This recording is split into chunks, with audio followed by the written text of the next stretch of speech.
Hey, what's up guys? So in this video we're going to be taking a look at the new XPS 15. So this is a very good laptop. I would say that this is a gaming laptop, video editing laptop, anything that you want to do that requires a lot of horsepower. This laptop will actually give that to you, along with all the beautiful features, the aesthetics of this laptop. So as you can see, it does have an almost bezel-less display screen here, 15.6 inches. Now you would measure that diagonally from corner to corner and you would get 15.6 inches. And of course, again, it is almost bezel-less. 1920 by 1080, so you do get that high resolution. Not too high so that it slows down your PC, but high enough so that you get the high resolution with that performance without stuttering. So let's look at some of the specs here. Now, the 7th generation Intel Core i7-7700 HQ quad-core processor. So that's 6 megabytes of cache, and it does run up to 3.8 gigahertz turbo boost. So this is actually a very fast CPU. Now, coupled with a very good video card. Now, it does have the GTX 1050, but I will get to that in just a second. So again, 7th generation Intel Core i7-7700 HQ. That is the latest generation. That is the Kaby Lake processor. 6 megabytes of cache, and it does turbo boost up to 3.8 gigahertz. Windows 10 64-bit, 8 gigabytes of DDR4, 2400 megahertz RAM, and if you did want, you could expand this RAM. You could expand the laptop RAM up to 32 gigabytes. This laptop does support up to 32 gigabytes of RAM, making this an ultimate editing machine. So we have the hard drive in this is a 256 gigabyte PCIe solid state drive. So that is a very fast SSD that actually uses a very small slot on the laptop. So it uses a very small slot, uses the M2 slot, and so because it does use a SSD, programs will open up really quickly, Windows will start really fast, everything will go very smooth.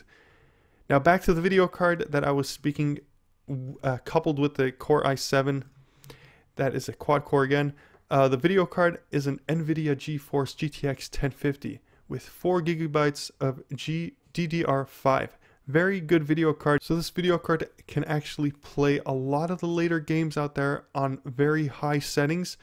Now there are some games that you will not be able to play on the highest settings or on higher settings, but this is a very powerful video card. So the NVIDIA GeForce GTX 1050, good video card. Now just to give you guys an idea of what the 1050 can handle, how many frames per second it can give you on some of the settings, and some of the games that you would be playing with it, is take a look on this website right here. It's notebookcheck.net.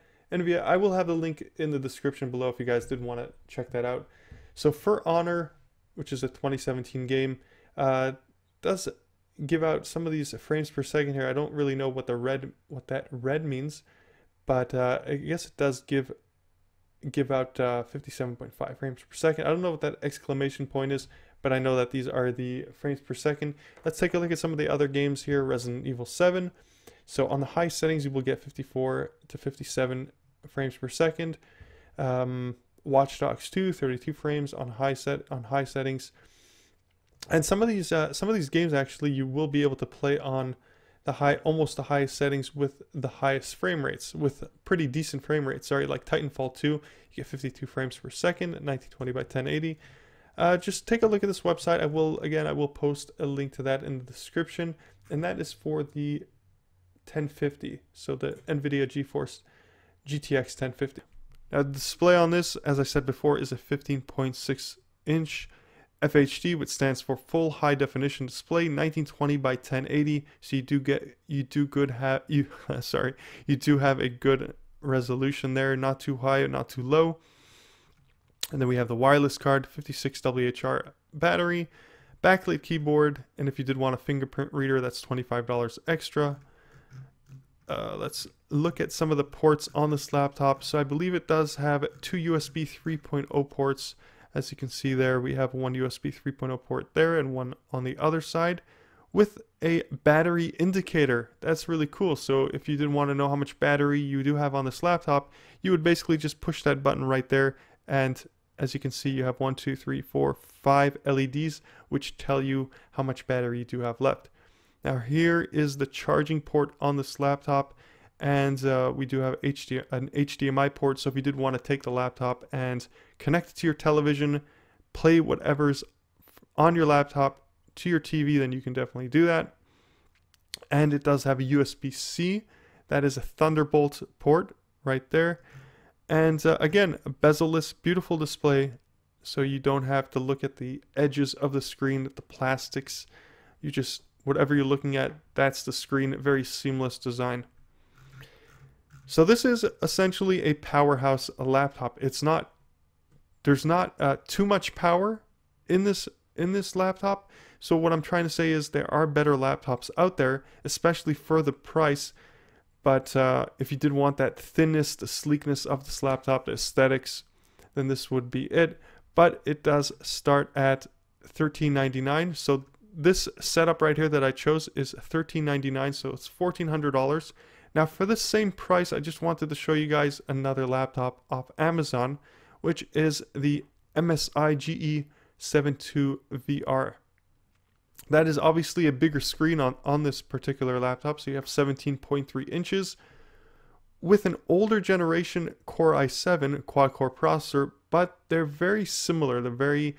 They're not much different, except for the fact that the later generation, this one right here that I showed you before, the new XPS 15, supports up to 32 gigabytes of RAM, and this one right here only supports up to 16 gigabytes because it does use the older processor. It does use the Skylake as opposed to the Kaby Lake, which supports up to 32 gigabytes. Now I'm not sure if that applies to all laptops that run the Kaby Lake or all laptops that run the Skylake.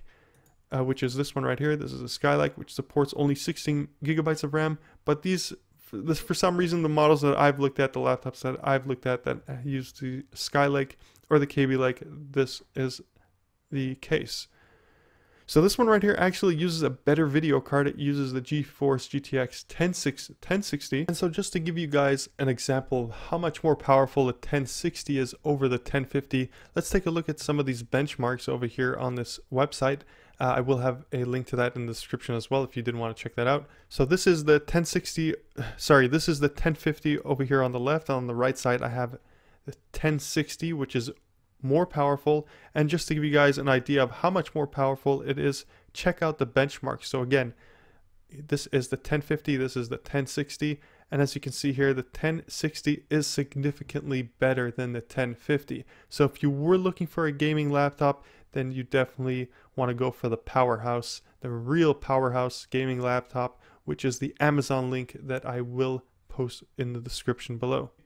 So this is more of a powerhouse, and we do have more ports on this laptop, but it is bulkier in design, as you can see. It is a little bit beefier, and again, if you were looking for more of an aesthetic laptop, a smaller laptop, this would be it, especially for editing because it does support up to 32 gigabytes of RAM. So guys, that is going to be it for this video. I will have a link to this laptop, the new XPS 15, in the description of this video, and I will also have a link to the description a link in the description to this laptop on Amazon. So if you guys did want to take a look at that as well. Now, if you guys also did want me to get more in depth within the CUK MSI laptop, I can definitely do that. Just let me know in the comments section below. Otherwise, thanks for watching. Don't forget to leave a like. And if you guys want to see more videos like this in the future, don't forget to hit that subscribe button. Otherwise, thanks for watching. I'll catch you guys on the flip side.